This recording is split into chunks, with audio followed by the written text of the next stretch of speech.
उसने बालों को समेटा और जिस अंदाज में वहां गया होगा उस अंदाज से वहां से निकला, कैसे बाहर आया और बाहर आने के बाद उसने भारत को भेज दिया। यहां रॉ के डायरेक्टर के पास सारी चीजें आ गई। भारत का रॉ का डायरेक्टर और आईबी का डायरेक्टर डेली प्रधानमंत्री को ब्रीफ करता है। ये हमारे यहाँ का प्रोटोकॉल है। डेली सुबह प्रधानमंत्री को ब्रीफ करना होता है उसको, प्रधानमंत्री कहीं भी हो। रॉ के डायरेक्टर ने प्रधानमंत्री को ब्रीफ किया, उनको बताया प्रधानमंत्री को। वो प्रधानमंत्री पानी कम पीते थे, मैं इतना ही बता सकता हूं। उन्होंने फोन करके कहा कि भाई आपको बम बनाने की क्या जरूरत है। तीनों के तीनों रॉ के अफसर मार दिए गए। हमने एक आध भूल नहीं किए, बहुत सारी भूल की है। और आप तो हिंदुस्तान के अखबार पढ़ते हैं, मैं 12 साल गया तो यही सब उनकी लाइब्रेरी में पढ़ रहा था। सब वहां मौजूद है, हम छुपाते हैं। जो एक प्रधानमंत्री हमारे एक और बने, उन्होंने भी कमाल का काम किया। वो बस लेके चले गए। मैंने कहा कि आपको स्टेटमेंट बनना है बनिए, लेकिन राष्ट्र की कीमत पे मत बनिए भैया। ये नहीं हो सकता कि हमें राष्ट्र में बहुत बड़ा स्टेटमेंट बनना है। बनिए, राष्ट्र परमानेंट है, आप जाते आते रहेंगे, कोई फर्क नहीं पड़ता। वो बस लेके गए। मैं ये घटना इसलिए बता रहा हूं कि डिप्लोमेसी में बहुत सारे काम होते हैं। कोई हमारे यहां बस लेके आया। ये हमको दिल जीतने की बुरी आदत क्यों पड़ गई है और हम किसका दिल जीत रहे हैं और किस लिए जीत रहे हैं। वो बस लेके गए, आपको पता है कारगिल हो गया। ये महत्वपूर्ण नहीं है कि कारगिल हो गया, मैं जो आपसे साझा करना चाहता हूं, क्योंकि ये सब मैं वहां पढ़ के आया हूं। आपको याद होगा कि भारत की खुफिया एजेंसी ने ये रिकॉर्ड कर लिया था कि मुशर्रफ साहब डायरेक्शन दे रहे थे कारगिल के अंदर। वो पूरी रिकॉर्डिंग थी। एक बड़े पत्रकार हैं, मैंने कहा कि पत्रकारों को लगता है कि सब कुछ वही जानते हैं। सिर्फ इस चमचागिरी और चापलूसी के अंदर के प्रधानमंत्री का मैं सबसे नजदीकी आदमी हूं, यह ज्ञान दे दिया उन्होंने। और वो जो रिकॉर्डिंग थी जो रॉ ने उनको दी के साथ ये है, ये मुशर्रफ की आवाज है और ये डायरेक्शन है। उन साहब ने 2 महीने तक इस पे ये सवाल चलता रहा कि ये करा जाए या ना करा जाए। आपकी एजेंसी से मना कर दिया ये मत करिए, लेकिन आखिरी वीटो तो हमारे यहां प्रधानमंत्री के ऊपर है और प्रधानमंत्री की लाइकिंग डिसलाइकिंग में देश चलता है। वो रिकॉर्डिंग यहां से गई और उनको सौंप दी गई कि देखिए साहब ये आवाज है। आप सोच सकते हैं इसमें क्या हुआ होगा। मेरा गुस्सा कई मायनों में है। वो रिकॉर्डिंग वहां सुनी गई और उस वक्त यह तय किया गया कि कौन कौन लोग मौजूद थे। राष्ट्रपति भवन में आपने पाकिस्तान के 5 कमांडर्स को खरीद रखा था, वो रॉ के लिए काम कर रहे थे। 5 की हत्या कर दी गई और पूरे देश के अंदर उस खबर को छपने नहीं दिया गया। जो सत्ता व्यवस्था से चुपके हुए लोग थे, मेरे 12 साल के टेन्योर में उन्होंने मुझे बताया। उन्होंने मुझसे कहा कि आपके यहां के तो कमाल के लोग हैं, वो रिकॉर्डिंग भिजवा दी। हमने इस देश को अपनी लाइकिंग डिसलाइकिंग पे चलाया। देश के लिए क्या जरूरी है इसमें हमारा इंटरेस्ट नहीं था। हम चले जाएंगे तो हमारा नाम बड़े लोगों में लिखा जाएगा, इसकी चाहत ने देश को बर्बाद किया है। लिहाजा आर्टिकल 35 और 370 नहीं हटा है। फिर कह रहा हूं, समस्या जो आज आपको वर्तमान में नजर आ रही है मेरे साथ, उसके पीछे कारण दूसरे हैं। इस तरफ देश का ध्यान नहीं गया है। पिछले 70 सालों में भारत के अंदर हमारे सरकारों के बौने बने से सत्ता की चाह में हमने ऐसे ऐसे कंप्रोमाइजेस किए हैं, संविधान में किए हैं, व्यवस्था में किए हैं, और धीरे धीरे हमने इस भारत के अंदर एक पैरेलल इनविजिबल सत्ता क्रिएट कर दी है, जो दिखती नहीं है, वो समय समय पे दिखती है। जब उनके इंटरेस्ट की तरफ आप बढ़ते हैं तो उनको लगता है ये हमारे इंटरेस्ट के खिलाफ है, जो हमारा लार्जर एजेंडा है अगर ये उसके बीच में आ रही है तो वो उस इनविजिबल सत्ता का इस्तेमाल करते हैं और उसके बाद में फिर इस देश के अंदर सड़कों पे शाहीन बाग पे बैठ जाते हैं। ये बात आप इस तरह समझेंगे, धारा 370 और 35 पे उस इनविजिबल सत्ता का सबसे बड़ा स्तंभ था। वो भारत की आजाद धरती पे डेमोक्रेटिक भारत, रिपब्लिक भारत के अंदर टू नेशन थ्योरी को जन्म देते हुए एक इस्लामिक स्टेट बन चुका।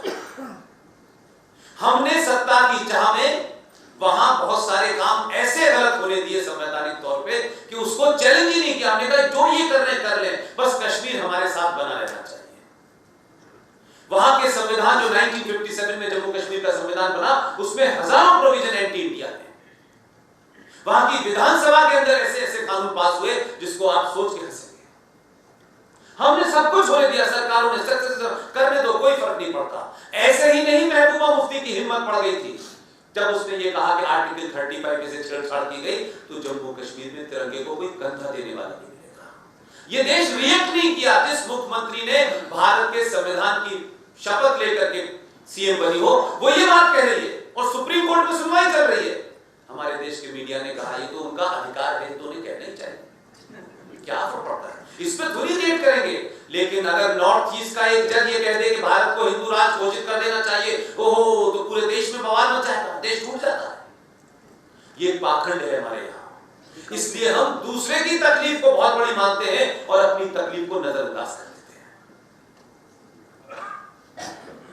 आर्टिकल 35 और 370, जो लोग इस्लाम को नहीं जानते, इस्लाम के बारे में बड़ी अजीबोगरीब राय बना रखी है लोगों ने, उन लोगों के लिए बहुत छोटी बात होगी।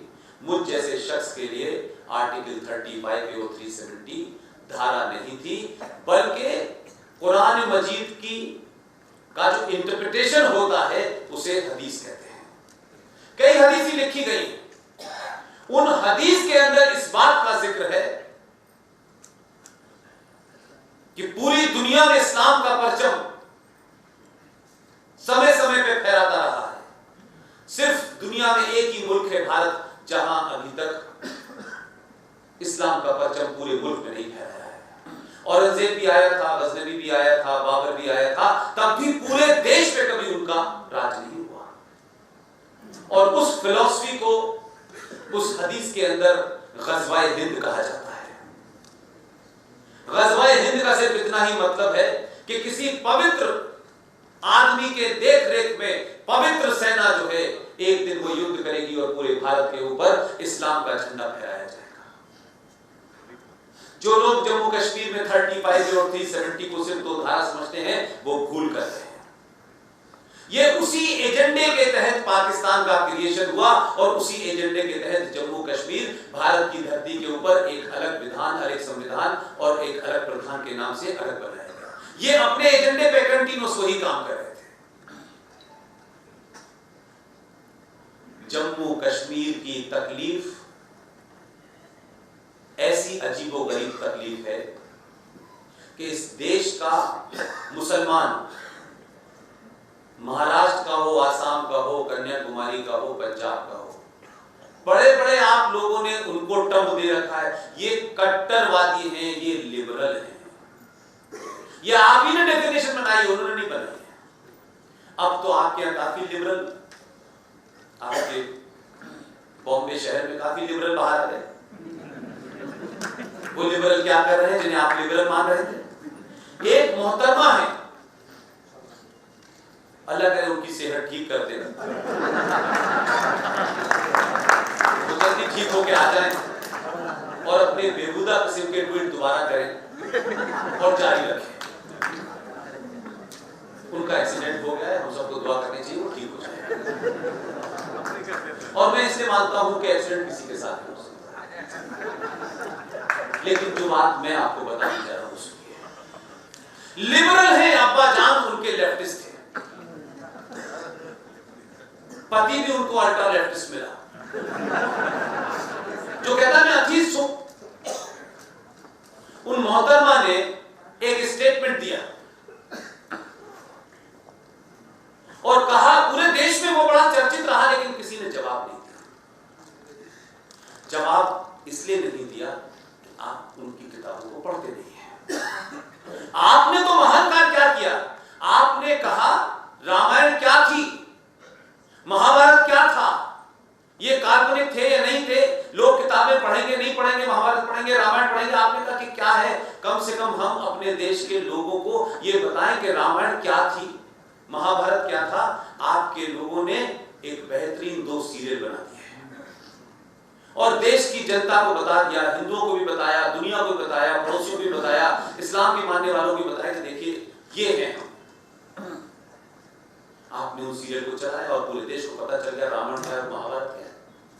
लेकिन उनमें आज तक ये हिम्मत पैदा क्यों नहीं हो रही कि पूरी दुनिया में लोग इस्लाम को गलत तरीके से इंटरप्रेट कर रहे हैं, ये उनका कहना है, तो सही इस्लाम बताने के लिए मोहम्मद साहब पे भी सीरियल बना दो।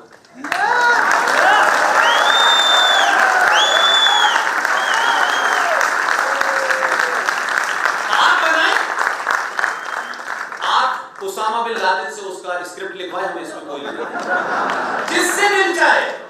लेकिन हम मूर्ख हिंदुओं को जो इस्लाम को नहीं जानते और पूरी दुनिया नहीं समझ पा रही, ना ट्रम्प समझ पा रहा, ना ऑस्ट्रेलिया समझ पा रहा, ना फ्रांस समझ पा रहा, ये ऐसा अजीब मजहब है, तो कम से कम उनके आसानी के लिए फिल्मों के धारावाहिक बना दीजिए ताकि देश समझ जाए कि ये थी असली स्थिति। एक बार एक फिल्म बनी है सर, चलिए आपने देखी, मैंने नहीं देखी। एक फिल्म बनी है लेकिन बैन हो गया।